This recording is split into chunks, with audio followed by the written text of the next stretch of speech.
It's election day in the United States, and today and all this week, we'll be looking at the impact of the vote on countries across Asia.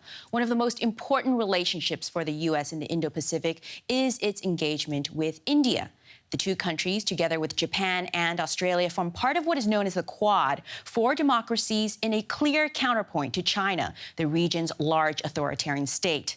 We sat down with India's Foreign Secretary, Vardhan Shringla, to discuss regional politics. We started by asking him whether there'd be any change with a Biden presidency, especially given President Donald Trump and Prime Minister Narendra Modi's great personal admiration for each other. Our relations with the United States are really based on bipartisan support. You see it in Congress, you see it at the public levels. We do believe that we've forged a relationship that today has withstood the test of time, is very comprehensive and multifaceted. We not only share the same values and principles, but we also, I think, have the same strategic vision in what could be a bilateral, regional, or multilateral relationship. Now, Prime Minister Modi's relationship with President Trump have been special. But you have to remember that Prime Minister Modi's relationship with President Obama was also very special. I remember that state dinner that President Obama held. Am I correct in hearing that you believe that regardless of who wins the presidency in the United States, the relationship will fundamentally not change? Vice President Biden, who is the Democratic candidate, has also made it very clear in many of his statements that he values a strong India-US strategic partnership. So that is common to both President Trump and President Biden. Now, I want to talk a little bit about the Quad and the recent meeting there. You have Australia, Japan, the United States, and India, like-minded countries. Their shared value of being democracies. I imagine that if you were sitting in Beijing, it kind of looks like encirclement. How would you respond to people who say that?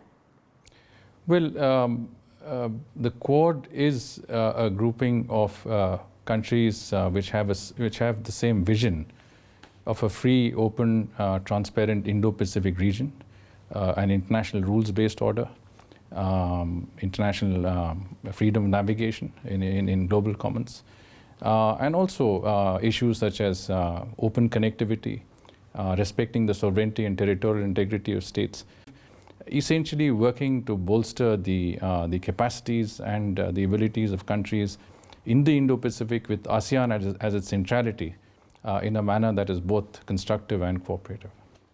You mentioned open connectivity and borders. Let's talk about borders first. In the last 24 hours, there's been a report in Bloomberg about the fact that some 300 square kilometers that used to be administered by India is now administered by China. And I'd be interested in your response or comment to that report. Clearly, there we believe that the situation has involved some level of deterioration in terms of it has contributed to deterioration in terms of the ties between our two countries because of the unusual step of China to seek to unilaterally alter the status quo.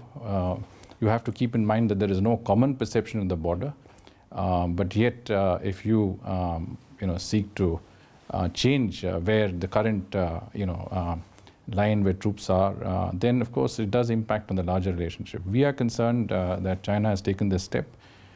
We are very, very clear that we will stand firm and resolute in our resolve not to allow our territorial integrity or sovereignty to be compromised. But I want to make sure, do you confirm or deny the characterization from the report that China is actually administrating 300 square kilometers more of territory that they did not have at the start of this year? Well, I'm not aware of where Bloomberg is getting its information from, but I can tell you that as far as we are concerned... It says Indian officials familiar with the situation. You're asking me, and I'm telling you that as far as we are concerned, we will not compromise on our territorial integrity. Great. I want to ask about another neighbor of yours in terms of relationships. Pakistan's Prime Minister Imran Khan recently called India a fascist state inspired by the Nazi regime. This is what he said to a German news outlet. What is your response to that?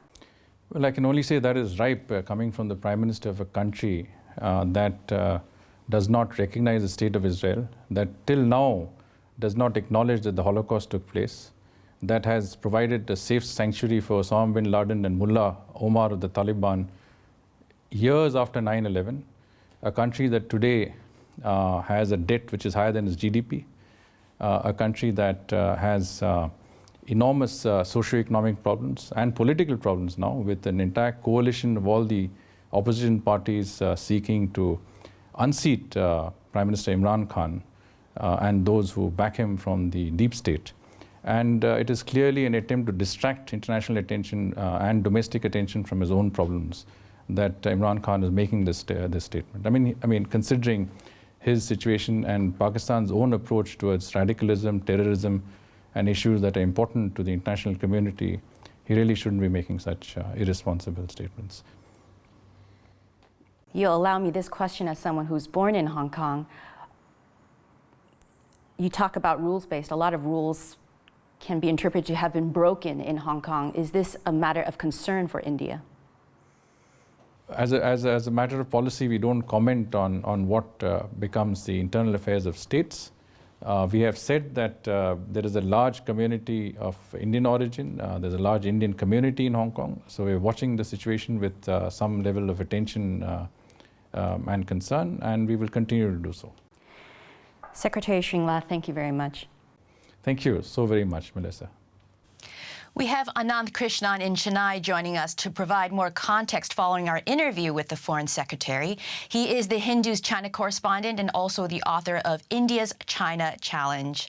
Anand, we just heard the Foreign Secretary there not really giving a clear response about whether China really did capture all that territory. Your thoughts? I think, Melissa, it is understandable for two reasons. I think the first is negotiations are ongoing. They've had 7 really unsuccessful rounds of talks at the military level that have gone nowhere. And I think that's why they're being a little laconic. I think that the second reason is it is a domestic political issue in India, and the Modi government has been coming under fire from the opposition for really not handling the China problem at the borders. So I think the government doesn't really want to come out and say they've lost so much territory. But I think from my own point of view, Melissa, right from the start, I think the government really could have been a little bit more transparent, and it could have actually helped India dealing with this by showing to the world that it was China that had occupied this territory and sought to redraw the line of actual control. And the government could have actually publicly taken a stand and told China, listen, these are the red lines.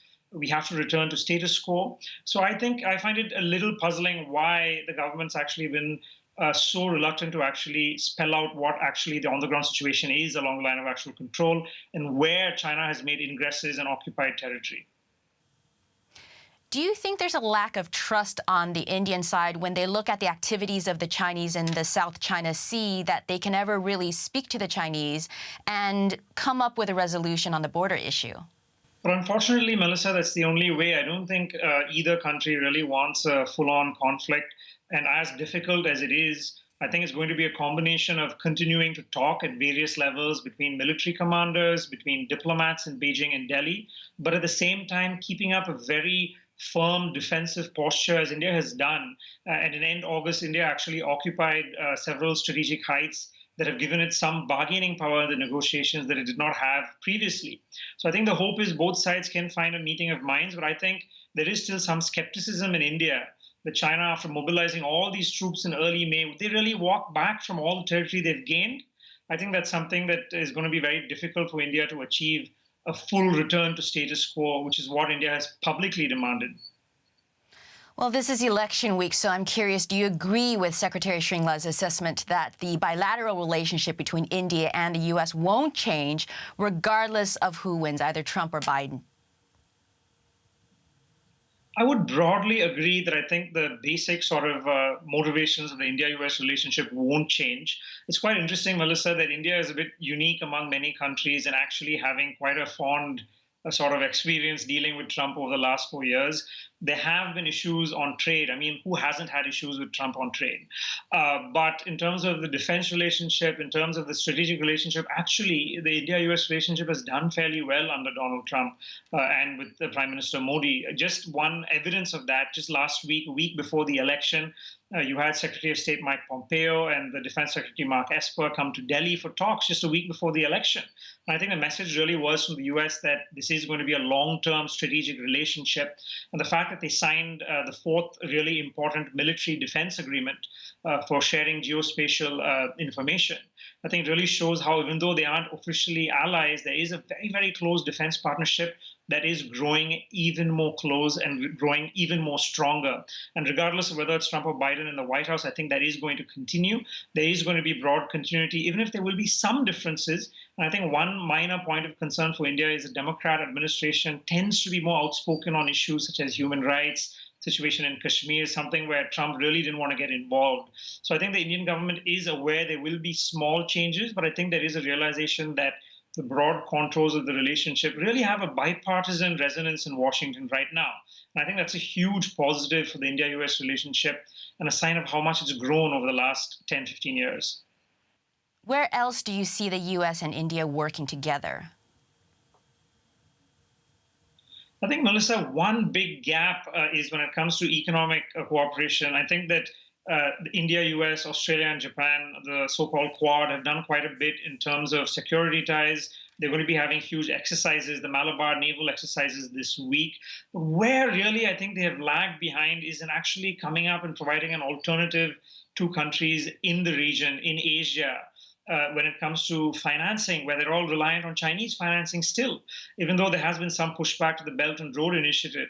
We hear from countries such as Sri Lanka, for instance, where else can they go for funding? There really aren't many other sources besides China. And I think really other countries should step up if they really want to provide a credible alternative to China in the region.